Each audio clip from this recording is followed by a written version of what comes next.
Teori behavioristik. A. Pengertian teori belajar behavioristik. Teori belajar behavioristik adalah sebuah teori yang dicetuskan oleh Keck dan Berliner tentang perubahan tingkah laku sebagai hasil dari pengalaman. Teori behavioristik dengan model hubungan stimulus responnya mendudukkan orang yang belajar sebagai individu yang pasif, respon atau perilaku tertentu dengan menggunakan metode pelatihan atau perilaku tertentu dengan menggunakan metode pelatihan atau pembiasaan semata. Teori belajar menurut Skinner.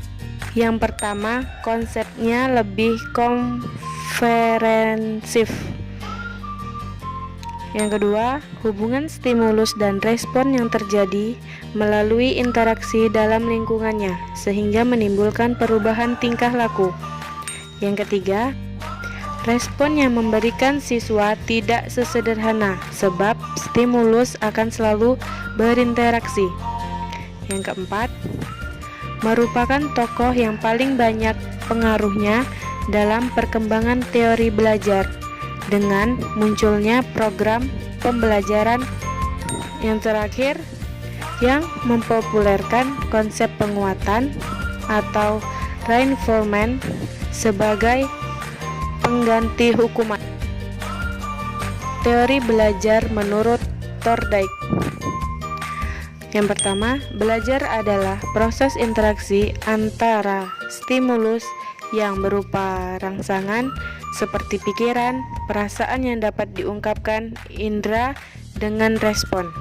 Yang kedua, hasil belajar dapat berupa tingkah laku yang konkret yang dapat diamati dengan tidak konkret. Yang ketiga, teori ini juga aliran koneksionisme.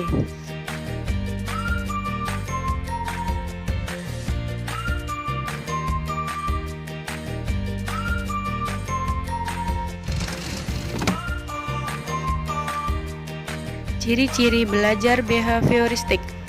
Poin pertama, mementingkan pengaruh lingkungan, mementingkan bagian atau elementalistik, mementingkan peranan reaksi, mengutamakan mekanisme terbentuknya hasil belajar, mementingkan sebab-sebab di waktu yang lalu, mementingkan pembentukan kebiasaan dalam pemecahan problem, ciri khasnya trial and error.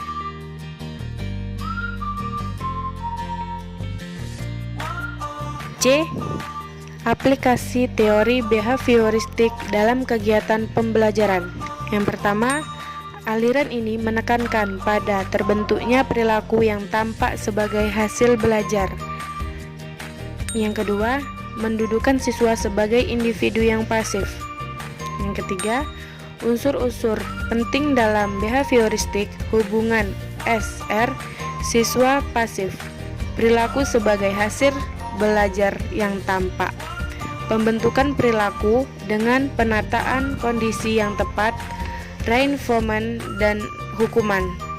Yang keempat, aplikasi teori tergantung tujuan pembelajaran, sifat materi pelajaran, karakteristik siswa, media dan fasilitas pembelajaran. Yang kelima, sesuatu yang ada di dunia nyata menuntut teori ini terstruktur, teratur, maka orang belajar harus diharapkan aturan yang jelas. Yang keenam, tujuan pembelajaran ditekankan pada penambahan pengetahuan. Yang terakhir, evaluasi menekankan respon pasif, biasanya menggunakan paper and pencil test. Langkah-langkah pembelajaran teori behavioristik. Menentukan tujuan pembelajaran, menganalisis lingkungan kelas, menentukan materi pembelajaran, memecahkan materi menjadi bagian-bagian kecil, pokok bahasan, subpokok bahasan, topik bahasan, dan sebagainya. Menyajikan materi pelajaran, memberikan stimulus, mengamati dan mengkaji respon yang diberikan siswa, memberikan penguatan atau reinforcement ataupun hukuman, memberikan penguatan lanjutan atau hukuman. Yang terakhir, evaluasi hasil belajar.